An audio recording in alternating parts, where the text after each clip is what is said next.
안녕하세요. 지금 이 순간 우주에서 벌어지고 있는 일. 이건 그냥 과학 뉴스가 아닙니다. 거대한 경제, 그리고 지정학적 판도가 뒤바뀌고 있는 현장인데요.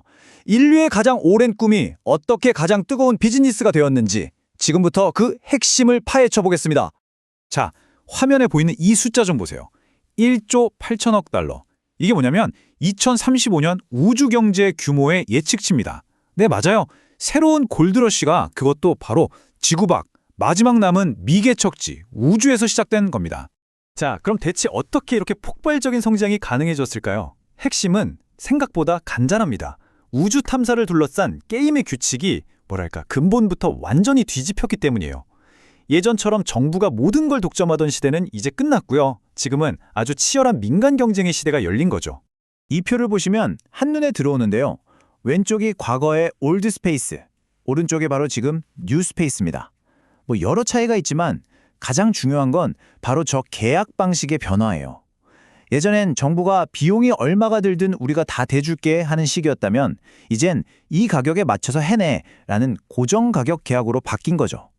이 아주 단순해 보이는 변화가 기업들한테는 어떻게든 비용을 줄이고 혁신해야겠다 하는 엄청난 동기를 부여한 겁니다. 자, 그런데 이 차트 정말 흥미롭지 않나요? 우리가 보통 우주산업하면 떠올리는 게 뭐죠?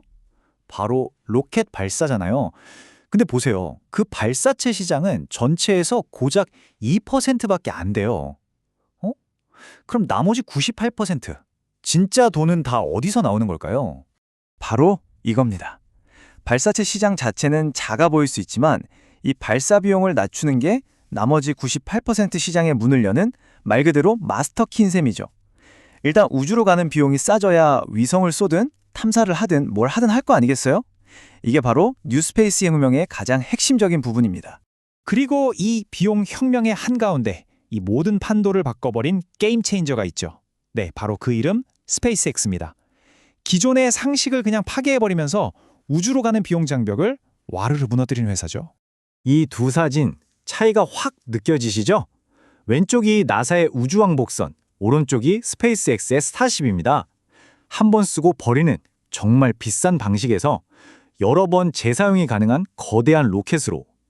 이건 단순히 기술이 좀 더 좋아진 수준이 아니라 아예 생각의 틀, 패러다임이 바뀐 거예요. 와, 이 그래프는 진짜 좀 충격적입니다.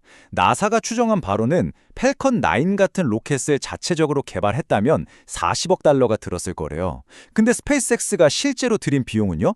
고작 4억 달러입니다. 무려 10배 차이. 이게 바로 민간주도 개발이 얼마나 효율적인지를 그냥 숫자로 보여주는 거죠. 그리고 그 결과가 바로 이 그래프에 완벽하게 나타나 있습니다. 보세요. 지난 50년 동안 꿈쩍도 안 하던 킬로그램당 발사 비용이 스페이스X가 등장한 이후에 어떻게 수직으로 뚝 떨어지는지. 재사용 기술이 말 그대로 우주의 문턱을 확 낮춰버린 겁니다. 이렇게 우주로 가는 문이 활짝 열리니까 새로운 기회와 함께 아주 오래된 경쟁이 다시 불붙기 시작했습니다. 이 엄청난 붐을 더 가속시키는 첫 번째 요인, 바로 미국과 중국 간의 지정학적 경쟁입니다. 우주가 새로운 전쟁터가 되고 있다는 거죠. 400억 달러. 이게 2026년 회계연도 미국 우주군 딱 하나의 기관에 책정된 예산입니다. 어마어마하죠? 우주공간의 주도권을 절대 뺏기지 않겠다는 의지가 보이는 숫자입니다. 근데 진짜 놀라운 건 이겁니다. 증가율이 무려 39%. 1년 만에 예산이 이렇게나 급증한 거예요. 이건 중국 같은 경쟁국의 추격이 그만큼 위협적이라는 거고 미국이 얼마나 다급하게 우주 안보를 강화하고 있는지를 보여주는 명백한 증거죠. 그리고 이 4.15%라는 숫자, 이게 상징하는 바가 굉장히 큽니다. 사상 처음으로 우주군 예산이 미국 전체 국방 예산의 4%를 넘었다는 건데요. 이게 무슨 말이냐면 우주가 더 이상 공군이나 해군의 부속품 같은 영역이 아니라 그 자체로 국가 안보의 핵심 기둥으로 인정받고 있다는 뜻입니다. 2025년 국방용 위성 발사 수를 보면 이 경쟁 구도가 더 명확해집니다. 미국이 149개로 중국이나 러시아를 압도하고 있죠. 지금 우리 눈에 보이지 않는 저 높은 우주에서 정말 치열한 주도권 다툼이 벌어지고 있는 겁니다. 자, 이제 두 번째 가석 요인으로 넘어가 보죠. 바로 2026년이라는 특정 시점입니다. 왜 하필 2026년이냐?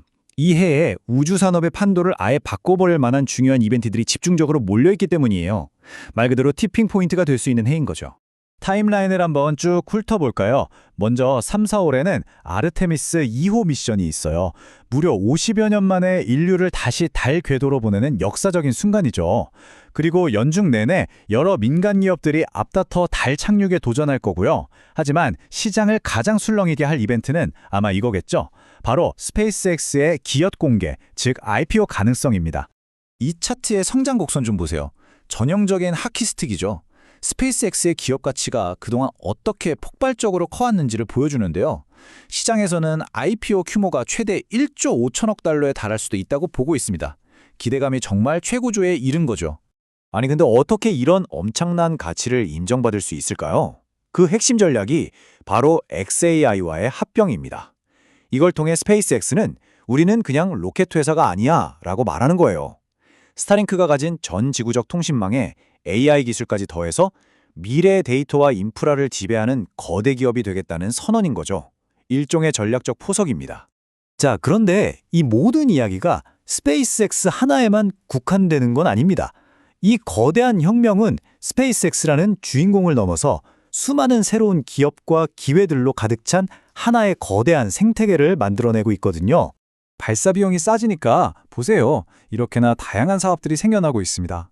위성을 만들고 고쳐주는 서비스부터 우주 택배 같은 물류 서비스, 심지어는 우주에서 직접 물건을 만드는 제조업이나 달에 기지를 짓는 인프라 사업까지. 말 그대로 완전히 새로운 경제권이 저 하늘 위에 만들어지고 있는 겁니다. 오늘 우리는 우주 산업의 정말 놀라운 변화를 함께 따라와 봤습니다. 그런데 마지막으로 이 질문을 한번 던져보고 싶어요. 우리는 과연 저 별들 속에 새로운 경제, 새로운 기회의 땅을 건설하고 있는 걸까요? 아니면 그저 지구에서의 오랜 갈등과 경쟁을 우주로 고스란히 옮겨가고 있는 걸까요? 이 새로운 시대는 엄청난 기회와 동시에 심각한 리스크라는 두 얼굴을 가졌습니다. 과연 인류는 우주에서 어떤 미래를 그려나가게 될까요? 이 질문은 남겨두고 오늘 이야기는 여기서 마치겠습니다.